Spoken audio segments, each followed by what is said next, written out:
Sabi mo, mahal mo ako, naniwala sa akin.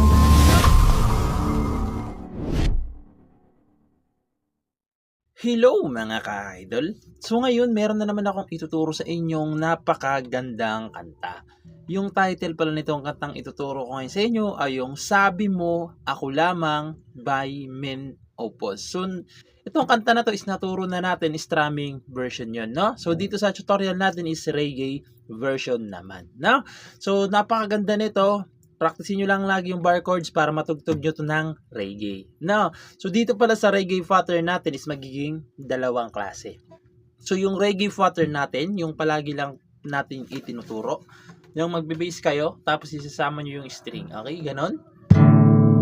Tapos, istramin nyo pababa. Tap sa string, strum ulit pababa. Okay? So, kada chords, dalawang beses yung gagawin yan. So, sample, ganito siya kada chords.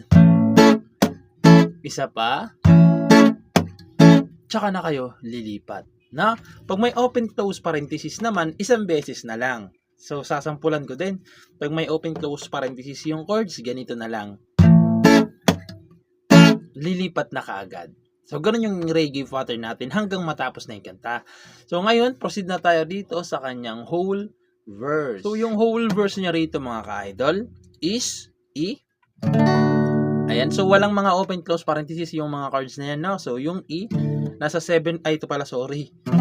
So, nasa 7 fret. 1, 2, 3, 4, 5, 6, 7. 7 fret, babar nyo.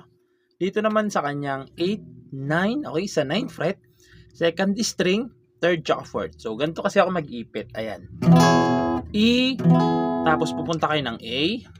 So, yung A sa P fret yan. 1, 2, 3, 4, 5. Sa P fret, ibabar nyo. Sa 6th fret ay third string. Sa 4th, fourth tuloy. Sa 7th fret ay 4th string tsaka third string. Fifth. Okay, 4th string tsaka 5th string. Ayan yung A. Tapos, pupunta kayo ng B. So, yung B, same lang yung position ng mga daliri nyo. Bali, itong bar chord, dito lang, itong bar pala, itong bar na nasa 7th fret na. Bali, same lang yung position. Gaganon lang kayo, uusog kayo sa 7th fret. Okay? 7th fret na to. Ito naman, nasa 3rd string pa rin.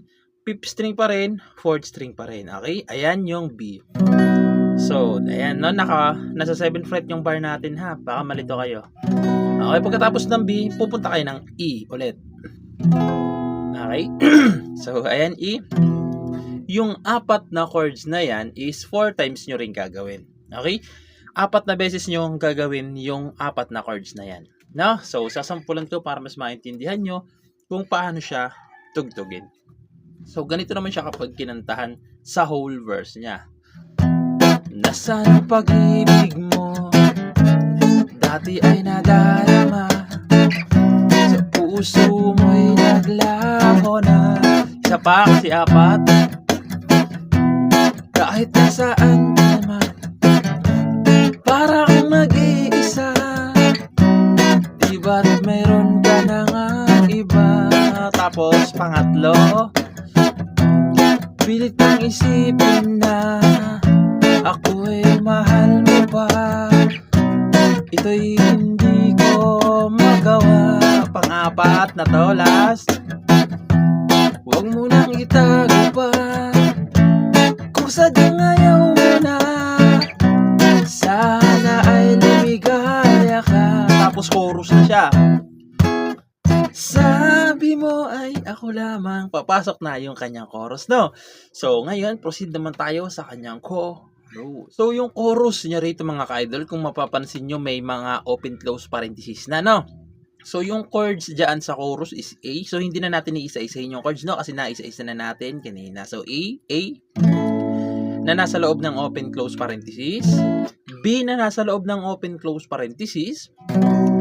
Tapos, G sharp minor na may open-close parenthesis din. So, yung G sharp minor sa 4th fret lang yan, naka-bar 1, 2, 3, 4. Bar nyo sa 4th fret. Sa 6th fret naman ay 5th tsaka 4th string lang. Okay? G sharp minor na may open-close parenthesis. C sharp minor na may open-close parenthesis. So, sa 4th fret pa rin siya nakabar. Dito naman sa kanyang 5th ay 2nd string na. Dito naman sa 6th fret niya ay 4th string tsaka 3rd string na. Okay? Ayan, C sharp minor.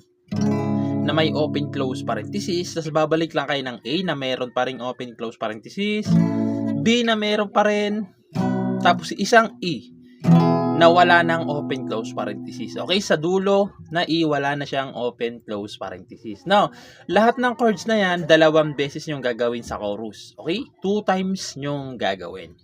So, sasampulan ko kayo ng kanta para mas maintindihan nyo kung paano siya tugtugin. No? So, ganito naman siya kapag kinantahan sa chorus. Sabi mo ay ako lamang, sabi mo ay di iiwan. Isa pa, ulitin nyo lang muna yan, lahat yan. Sabi mo mahal mo ako, naniwala sa iyo ang puso ko. Tapos verse ulit. Doon naman papasok sa verse na hinahanap pa rin kita. So, papasok naman yung mga verse ulit. Okay? So, ganun lang naman siya. Tapos babalik kayo sa verse ulit, tapos chorus ulit, hanggang matapos na yung kanta. Yan lang yung mga chords niya. Okay? Yung chords ng chorus, yun na rin yun. Yung chords ng whole verse, yun na rin yun. So, ayun lang naman. So, sa mga nagre-request dyan, no? So, antay-antay lang kayo kasi kinakabisado muna natin yung lyrics ng mga request niya para at least maituro natin ang maayos. So, yun lang naman. Sana naintindihan nyo itong tutorial natin at nagustuhan nyo. At syempre, good luck sa bago nyong matututunan.